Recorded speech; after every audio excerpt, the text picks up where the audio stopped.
Ladies and gentlemen, the Incredible Hoax! Hello, everybody. It's another edition of The Incredible Hoax. You didn't do the ta-da-da thing. You threw me all off. I was waiting for you to do the ta-da-da. So I was just sitting here. I was like, well... And then you just started. Oh, crap. We don't have to start over, do we? No, we'll just go with it.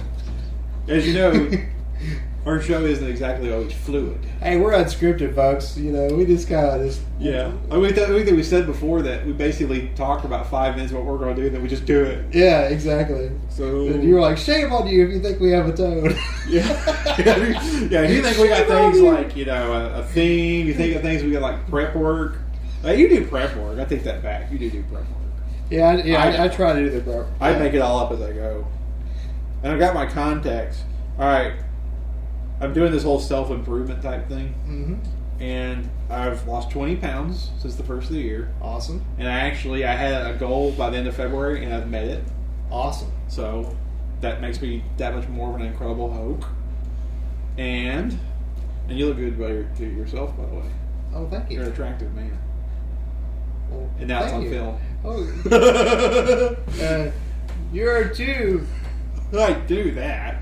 Anyway, and I used to have contacts, and then I went to glasses, back to glasses, and then I didn't have any money, and then before you knew it, I didn't have any contacts, and I finally decided to go back to contacts. Yeah. But I have severe astigmatism, so it's hard to focus with these. And I'll never have, unless I go hard contacts, I'll never have perfect contacts. So if you see me like during the show do this, that's why. But the flip side is I'm that much cuter. And I'm all about vanity. So he says as he eats a cheeseburger. Alright. That's my little thing. Well, I will tell you That's this about contacts, though. Yeah. Yeah, ceiling fans are not your friend. And any like moving air, it'll dry them out. It'll dry the contacts out. I can't go into Best Buy if I'm wearing my contacts. I'm in there 5 minutes, and I'm constantly doing this.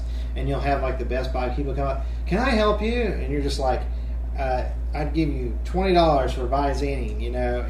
Well my thing is, you know, I have like the severest type of astigmatism there is, and that means your eyeball is shaped weird, and so it's hard to get something to fit that shape. Right. So unless I'm focusing on something real steadily, if I have a lot of eye movement, or if I'm eating, and where my face is moving, it shifts them constantly, and they get blurry. Weird. So they're constantly moving on the eyeball, as opposed to, you know. Yeah, because they can't like settle in like they're supposed to. Exactly. Well, fortunately, I haven't had that problem. Mine's always the dry. It's the dryness. Yeah. Anyway, well, that aside, we just feel like Floyd's barbershop now. I know. They're like, I thought this was a movie talk show. Yes, once again. How about the weather? Let's talk about the weather now. Yeah. Now we got over our ailments. Yeah, we'll talk about. Yeah, we'll bring in farmers from the area. Yeah. We'll talk about the weather, and you know. Remember that episode of Family Guy when Stewie was trying to talk to the farmers? They kept talking about movies and books, and they had no interest. And then finally, he mentions corn. And they're like, corn, and they just became a big, huge. You know, they had plenty to talk about then. We're kind of opposite of that right now. Right. They're like, dang. All right, movie show. What's our movie topic of the week? Obviously, since the Oscars are going to be this weekend, we'll have to run down our Oscar picks. So here we go. Our Oscar pick show. Are you ready? And unlike other award shows, we like to start with Best Picture. Well, we do. Okay. Yeah, we don't want to mess around. There's 10 nominees. So yeah, Too many.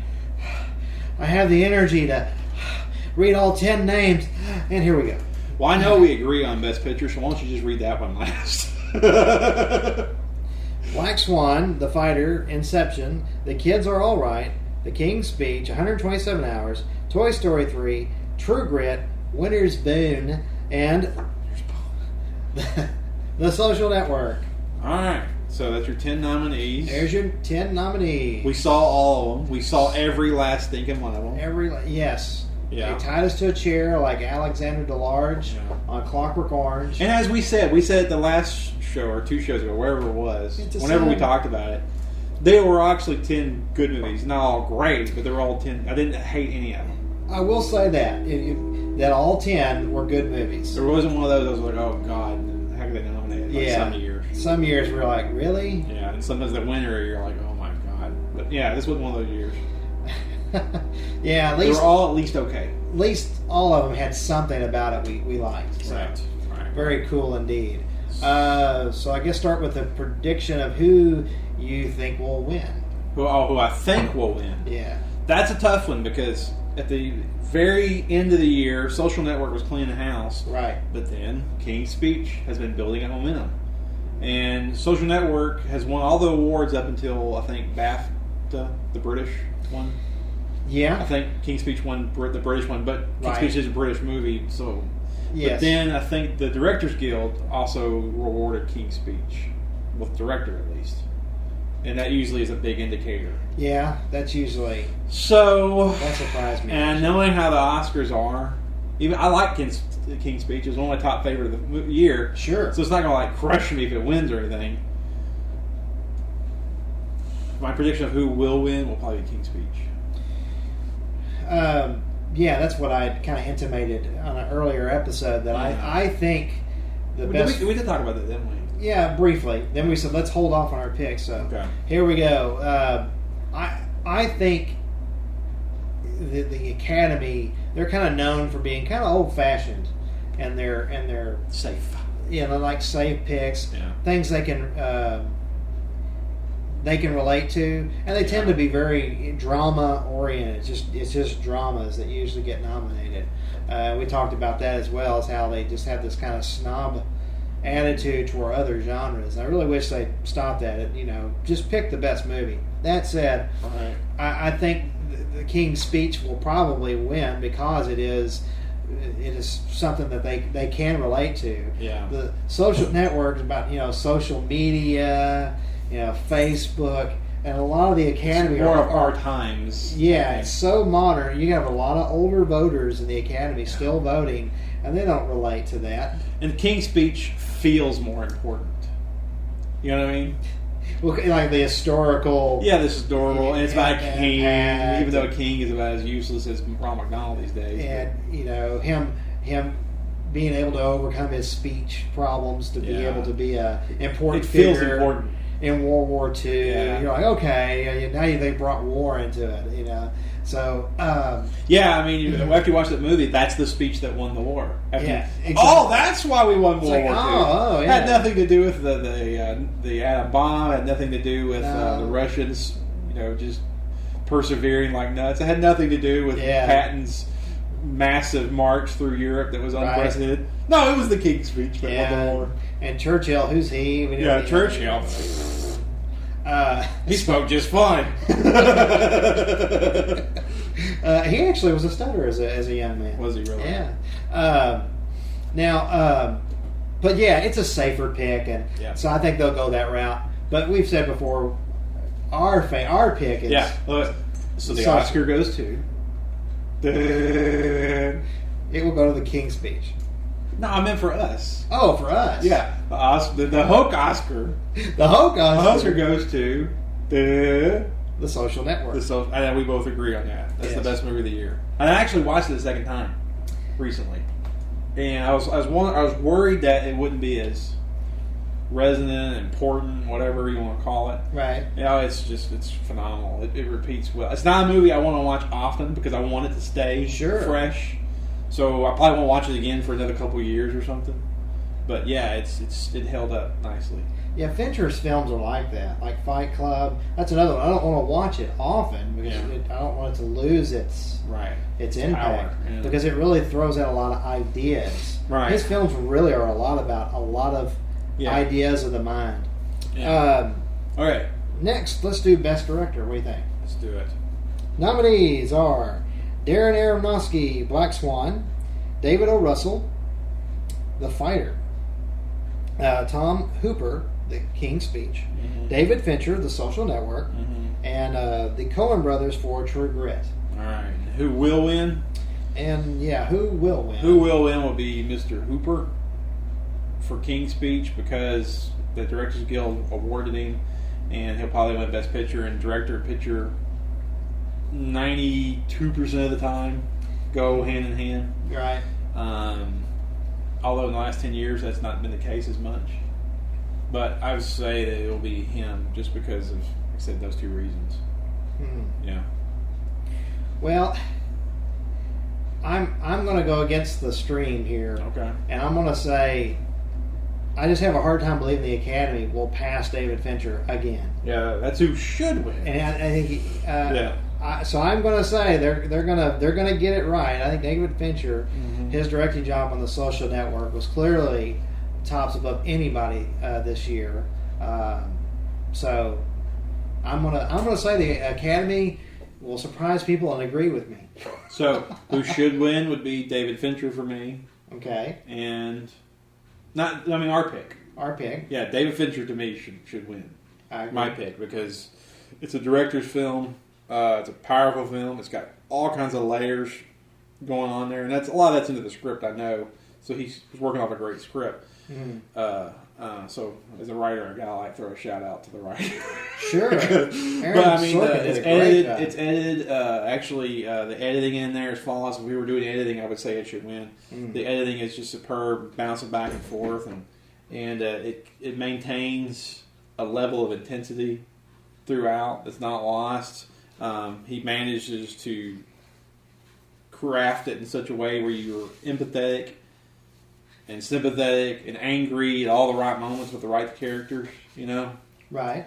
And then the ending is just, I love the ending. The ending is just perfect. With him just, all right, spoiler alert if you haven't watched it. The ending of him just constantly clicking refresh to see if she'll accept his request with that "Baby You're a Rich Man" playing. Yeah. Is that the name of the song? You're a Beatles fan, I'm not. Is that what it's called? Baby, You're a Rich Man? If I recall that, the Baby You're a Rich Man. Yeah. Is that the name of the song? Right. Yeah. Well, with that playing and a whole bit, it's just a marvelous ending. So, yeah, he should win. Yeah, that's from the Magical Mystery Tour album. Oh. Yeah. He's a Beatles fan, and I'm not. Well, I like some of their songs, but that's a whole other thing. I like all the stuff you'd buy on like the 10-song greatest hits. That's the ones I like. When he gets past that, then I kind of. So you're the guy that would buy like the Beatles' #1 album, and you. Yeah, as long as it was just like those 15 songs, or I know they have more #1 hits than that. Yeah, there's like 20 tracks. If it's if it's this thick of music, I don't. Yeah, no. It's a 1 CD and that's it. Yeah. Anyway, that's a whole other thing. Best Actor. All right. Here are the nominees. Javier Bardem for Beautiful. Have not seen it. And Jeff Bridges, True Grit. Good. Jesse Eisenberg, The Social Network. Good. Colin Firth, The King's Speech. Great. James Franco, 127 Hours. Good. I guess we'll let you take this. I haven't seen Javier Bardem, so I have to disclose that up front. I haven't seen Beautiful. My cat is doing something stupid. Stop it! Anyway, cats and everything else. So, I haven't seen Javier Bardem, so that's one asterisk on this one. Yes. Okay, but Colin Firth will win. He's won all the awards. It's a great performance. It's the kind of performance the Oscar loves to give it to. Right. And I happen to agree with him this time that it is a great performance. Right. He pulls off this complexity of vulnerability, but yet grace and authority all at the same time. He's completely vulnerable as a human being. Right. But yet, he is the king and he will act accordingly. And even though he can't talk it that well, he has everything else in spades. Yeah. He's kingly in heart. Yes. And that he's able to speak well enough to do the job. Yeah. Basically. Right.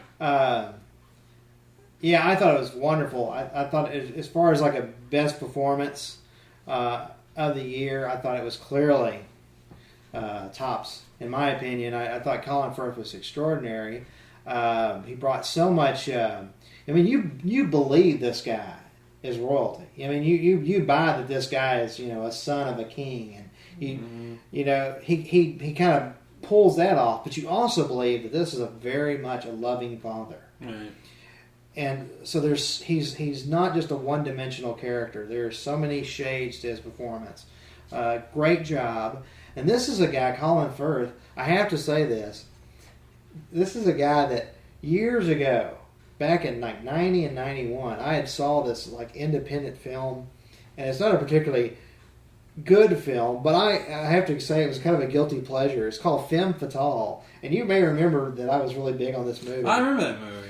He had like married this. Who was the chick in that? It was Lisa Zane, and Billy Zane was in it as well. He was. That's her real life brother, isn't it? Yeah, I believe so. Yeah. He had married her, and then she like disappeared shortly after they got married, and so he kind of went on this trek to find her. And the more he looked for her, the more he found out these disturbing facts that she apparently had like a multiple personality disorder. Mm-hmm. So anyways, it was a fascinating film, but his performance, he was so vulnerable even then. Mm-hmm. That's what was so endearing even then. And for the past week on cable, I think it's HBO, and they've got like 5-6 channels of HBO. Mm-hmm. They've been showing it again, Femme Fatale, and I'm like, that's too funny. It took. It's such an obscure movie that I remember, and HBO pulled that out of the vault, so they've been playing it like regular. I'm like, Femme Fatale, I remember that. That was my first introduction of Colin Firth. But anyway, he's been around a long time. That's the point, and he's been good for a long time. So Colin Firth was in that. Good job. I think. What's the movie I'm thinking of with James Spader? With James Spader. Wasn't James Spader? I thought James Spader was in that movie. No, Sex, Lies, and Videotape. No, I'm not thinking of that one. And then there was one movie that was with him and like Carrie Romlo, Wurr or whatever. Oh. Remember Carrie Wurr? Yeah. Or how you say her name? Yeah, Carrie Wurr. Yeah. That one. Yeah. And it was like a similar story. Remember? I'm sure you're right. I just don't remember the title. Well, see, back in the years ago, I would work nights and I would watch Cinemax when I would get home. And don't think that automatically. Yes, they were on sometimes. But anyway, that's beside the point. But I would watch cable or whatever. And that was like one of those movies that would play on Cinemax all the time. Was that Femme Fatale. And I was thinking it was the James Spader movie. But I'm probably all wrong. All right, well, I don't remember that. I remember. I know it's like not that. the Antonio Banderas one. It's not well, I can tell you he wasn't in Femme Fatale, James Spader. But anyway, at least not the one you're thinking of. Yeah. But after all these years, it's nice to see a guy who's been good a long time finally get well-deserved praise. So we both agree that's who should win and will win. Right. All right. But I will agree with you too. I've not seen the beautiful film either, so I'll have to throw that as an asterisk as well. Yeah. All right. Best actress. You take it. Annette Bening, The Kids Are All Right. Nicole Kidman, Rabbit Hole. Jennifer Lawrence, Winter's Boon. Natalie Portman, Black Swan. Michelle Williams, Blue Valentine. And I got 2 asterisks on that one. Okay. But you go first. Well, you saw more of them than I did. I'll just say that I think this is the most easiest one we've done so far. Natalie Portman, her role and what she had to do to prep for it, and what she brings to the role is just it had more impact than the other ladies, and they did fine jobs. But she's just a cut above the rest in that film. The film doesn't work without her, frankly, and so Natalie Portman. That's who you should and will. Should and will win. Okay. Well, I have not seen Blue Valentine, and I have not seen Rabbit Hole. So that's my 2 asterisks on this one. You did see Blue Valentine. Though. Right. But anyway, I would agree, Black Swan, Natalie Portman, Black Swan. One, all the things you mentioned, it's an Oscar-type role. She should win because that's exactly the type of movie or performance the Oscar likes to give it to. Right. That, lots of emotions and going crazy. It's acting. Yeah. I mean, I'm not trying to be. I'm not trying to belittle her performance, but it's acting, and what people look for, especially in this modern. It has all that scene chewing you can. Yeah, do. yeah, and especially in the age we live in, with the method acting and whatnot, it is that type of performance. Yeah, and so I agree, she should win and will win. But I have to say, this is the one thing I will say: I want to live in a world where Natalie Portman has an Oscar for Best Actress. That's why I want her to win more than anything. I want to live in that world where she has one. Because I've always loved her. I've loved her since The Professional. You and I both have loved her ever since. Not just because she's hot. I mean, yeah, she is hot. She's hot. But she's just great. And, I just dig the fact that it's like watching your team, go to the Super Bowl or something. I want to see somebody I've been cheering for win the big one. Yeah. I feel the same way. Yeah. The rabbit hole is the one asterisk on that category. I've not seen that yet. All right. Best Supporting Actor. Christian Bale, the fighter. We'll speed up. John Hawkes, Winter's Boone. Mark Ruffalo, The Kids Are Alright. Jeremy Renner, The Town. Jeffrey Rush, The King's Speech. All right. Go for it. Christian Bale is my favorite. I think that role could have been easily just reduced to just a guy, an actor just letting themselves just look disheveled and leaving it at that. But Christian Bale brings, again, it's not a one-dimensional character. He doesn't just look disheveled. He really is a guy that he really conveys that he really is kind of screwed up, and he has these these addictions, and he just cannot get out of his way. But he also has this great love for his brother, and he can help his brother too. He can't get out of his own way. Yeah. And so I think Christian Bale, he's been good for a long time, and he finally brings it home. Well, that's who will win, and I love Christian Bale to death. He's one of my favorite actors working today. Yep. But I gotta say, if I had a vote, I'd vote for Mark Ruffalo. I would. And I've seen all those movies. Yep. I would vote for Mark Ruffalo because he had such a thankless job to do. And he brought such complexity to it. You feel... I don't know what the intention... It's one of those movies I would be curious to watch the commentary or listen to the commentary on. Because after it was over, I had no idea what their intention was with that movie. But all I know is, based on what I saw, I had enormous sympathy for Mark Ruffalo. Right. And because he was minding his own business, and these people come into his life and blow it up. Right. And I cared about him. I was sympathetic toward him. He grabbed me in his plight, and I thought it was an amazing job. And Christian Bale's great. Don't get me wrong, and I have no problem with him winning.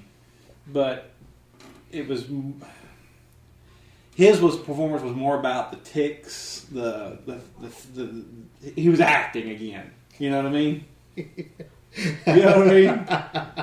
And Mark Ruffalo was more about subtlety and just conveying emotion, and that's why. And I'm a sucker. You know me. I'm a sucker for that. So that would be who That's who I'd vote for. That's who should win. But who will win will be Christian Bale. Well, that's too cool. I do know this about The Kids Are Alright. The director, she's a lesbian, and one of the things she wanted to convey with the story was kind of like her experiences raising her kid and being in a relationship with her significant other and so forth. So I did think it kind of funny though, because me and you both have talked about this. I don't think it quite achieved what she was going for. Because we ended up with way too much sympathy for the Mark Ruffalo character. Yeah, he gets crapped on. And I really, from what I read, I don't think that's what she was going for. Well, I know you're supposed to be really sympathetic to Annette Bening and all that stuff, but to a point, I really wasn't that much because. And then Julianne Moore just dismisses him so well. I just had problems with all that. I agreed. But maybe I don't know. It got us thinking though. We had to concede that if you wanted to provoke thought, Good job. It was a good movie. It's well made and well done. I liked it. I actually liked the movie. Sure. I'm not just. I mean, it's not just because I'm straight or anything that I have these feelings. I don't know how else to say it. Exactly. If somebody's watching and say, well, it's because you're a straight male. Yeah, you don't get it. Yeah, I am a red-blooded straight male, but yeah. I still have emotions and feelings and thought processes, and it just didn't work the way I think they wanted it to work. Yeah, exactly. Anyway. Best Supporting Actress. We'll quit while we're in, right? Because I don't think there's any way I can say it that doesn't sound wrong.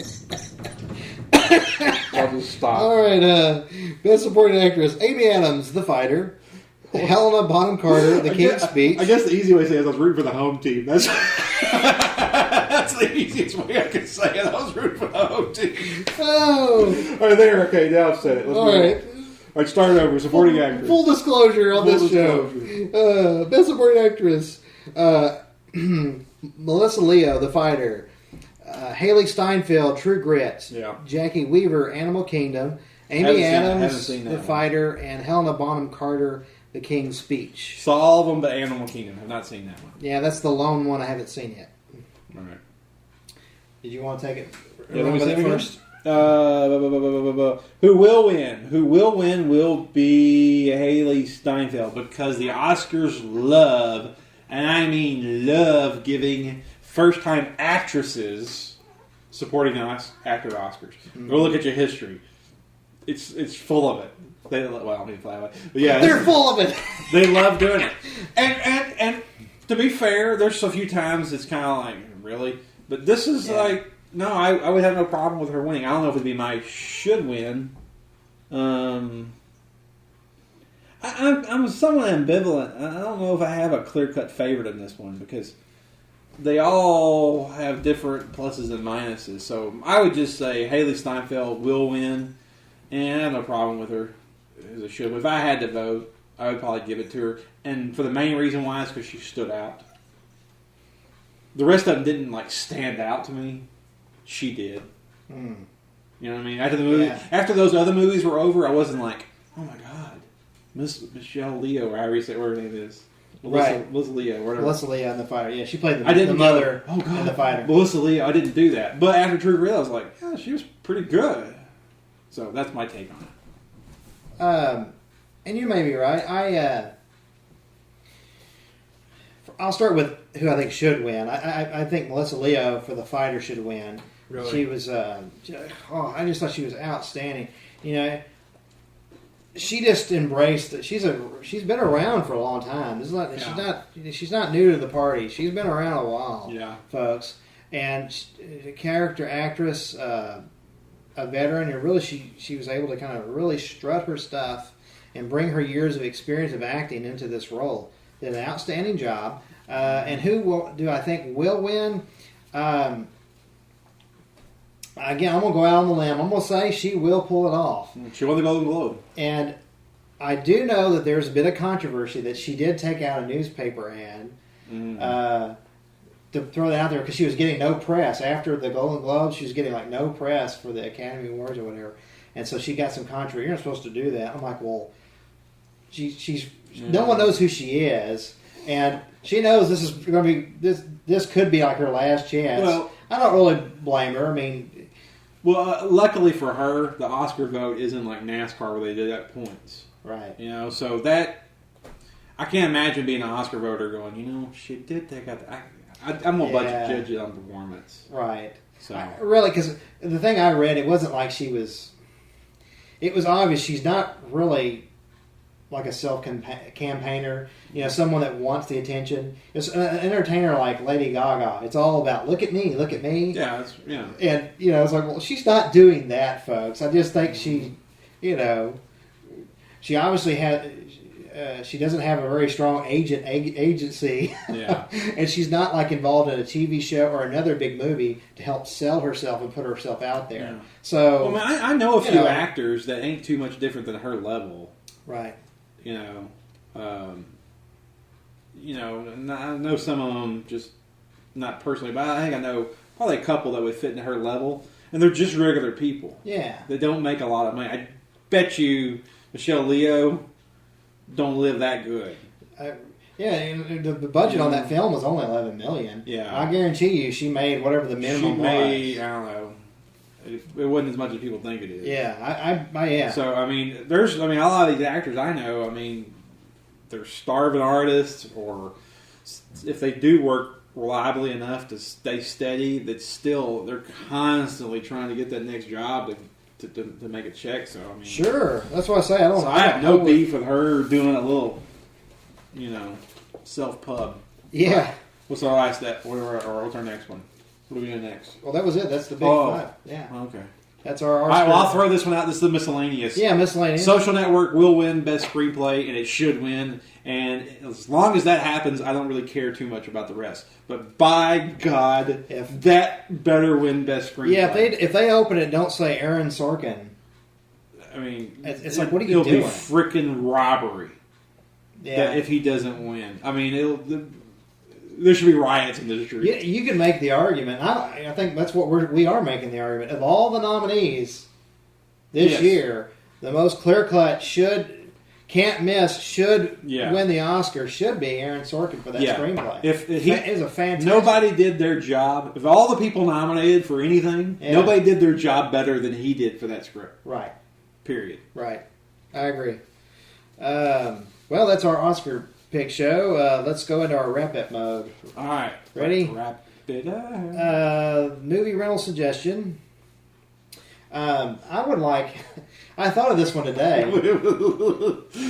What's your theme so I can be thinking like that? Go for it. Well, I want to recommend...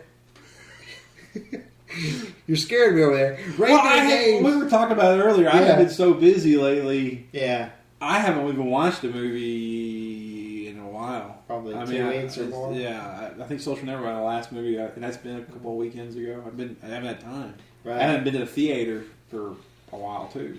Same here. Yeah. Yeah, it's been a while. Not because I haven't wanted to, it's just because, dude, there's only so many hours in a day. Right. So anyway. Well, Ben Affleck, he's had a bit of a resurgence with the film The Town. Yeah. And I really like how he's changing his persona back to this kind of working class, ne'er-do-well kind of guy. And Reindeer Games, that film that came out in the late 90s. Yeah, that was Frankenheimer, right? Yeah, he was the director, and Charlize Theron, she's in it. There's an unrated version of that too, by the way. Go ahead. Yeah. Well, anyway, I need to find that version. I did. It's not the greatest movie in the world. Why am I recommending it? Well, partly it's a guilty pleasure, but two, it's a film that gave you an indication of where he is now. It was kind of like before he started doing all these movies where he was like, this very kind of clean-cut, young professional type, Now it was before all that, and he would cry every performance too. Reindeer Games showed him as like kind of working class, ne'er-do-well kind of guy. So it's kind of cool to see him kind of come full circle, and that kind of persona fits him better than this. Yeah, they were really trying to make him Cary Grant, and that kind of guy, and he's not Cary Grant. He's more natural doing the roles like The Town. So I'm hoping to see more of that, but look at where it all started, possibly. Reindeer Games. Well, I would say this about Ben Affleck. This is going to sound a little cruel, but I don't mean it that way. When Ben Affleck plays a regular guy, he comes off like a douche. Mm. But when he plays a douche, he comes off more like a regular guy. Yeah, exactly. That's why I threw the ne'er-do-well kind of thing. Yeah. And it's like... He's kind of a screw-up, Yeah, he comes off as a big prick when he's trying to be normal, and cool or whatever. But he's trying to be like the thuggish kind of cool. Then he doesn't come off so bad. You know what I mean? Right. I don't know why that is. I don't know what it is about him. But I hated him. Oh God, I couldn't stand him but now I think he's a way better director than he is an actor. Mm. I would, if he said I quit acting, just going to direct, I'd be like, well, you're putting it where you should be, because he's a way better director than an actor. Because Gone Baby Gone, you saw that one? Not yet. That's on the Gone Baby Gone is an underrated movie. I'm not sitting here telling you it's a classic or anything, but it's an underrated movie. The third act is just phenomenal. And then The Town was way better than I expected it to be. Same here, yeah. That would be, that's my 2 cents on Ben Affleck.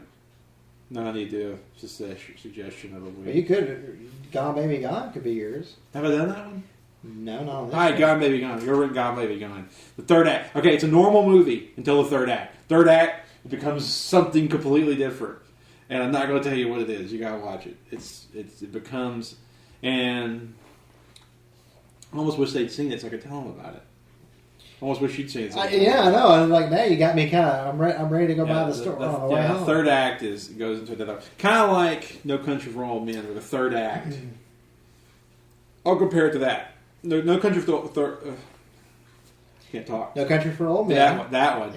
Is like this great movie, and you're riveted. But then the third act becomes like this transcendental art piece, and to me, it just finds this whole nother level. And that scene with Barry Corbin and Tommy Lee Jones is just like, it's just heaven. Yeah. And like I said, it becomes this transcendental art movie. And Gone Baby Gone does the same damn thing. Okay. And it's just freaking phenomenal. Okay. And I don't know who wrote the thing, but God bless him, whoever wrote it. I think it's based on a book, but anyway, it's a great movie. Well, cool. All right. Lastly is our quote of the week. Quote of the week. Last week's was, I have no idea, I've never heard of him, but I'm supposed to kill him in less than 36 hours. So if you guessed Minority Report, you were correct. This week's, here we go. It's a forgotten movie, for the most part. Yeah. Other than Ebert, he gave it like best film of the year. He raves about it. Yeah. I was like, it's a sci-fi version of The Fugitive. I was not a fan at the time, and still not. And I might have hated it, but anyway. I always forget that Colin Farrell's in it. Yeah, he was the thankless role of the guy hunting him. Right. Yeah. Hey, the cats are fighting. Cats are doing something here. This is kind of a greatest hits show today. The phone hasn't gone off. The phone hasn't gone off though. Maybe we should wrap it up. Oh yeah, we're gonna break our record. All right. This week's dark and difficult times lie ahead. Soon we must all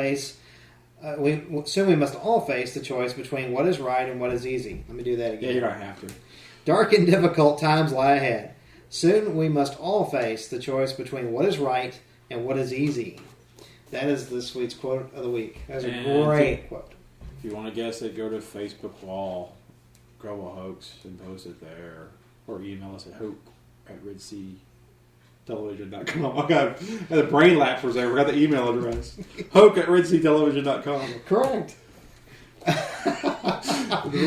it's kind of like dialing your number. You were such a character. Well, it's like dialing your number. You can't dial your own number. Like if you're calling your house, you can't. I can't say it without doing it. Yeah, I've done that. It's like because you're so not used to calling it. You're like, we're not used to saying it. You just call it. You know. And anyway, all right. Speaking of not saying things. What? Well, enjoy Oscars this weekend. Yeah, it's on this weekend. But if it's going late and Cowboy and Lucky comes on, turn off the Oscars, watch Cowboy and Lucky, and then go back and finish it because they'll still be running, for God's sakes. Yeah, because all you'll miss is like some big long music number anyway. Worthless, crappy music. Oh God! And with that, I bid you adieu.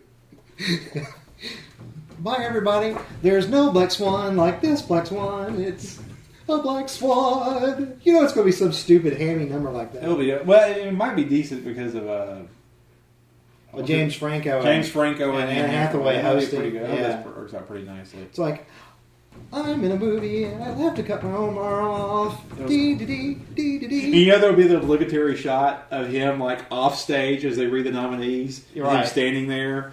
Because every time somebody's hosting, they're actually nominated too. They always have the obligatory shot of them behind the stage, and they sort of just look down and kind of just whatever. Oh shit! Yeah, we'll have that. Yeah, Well, it'll be fun. All right, see ya. See ya.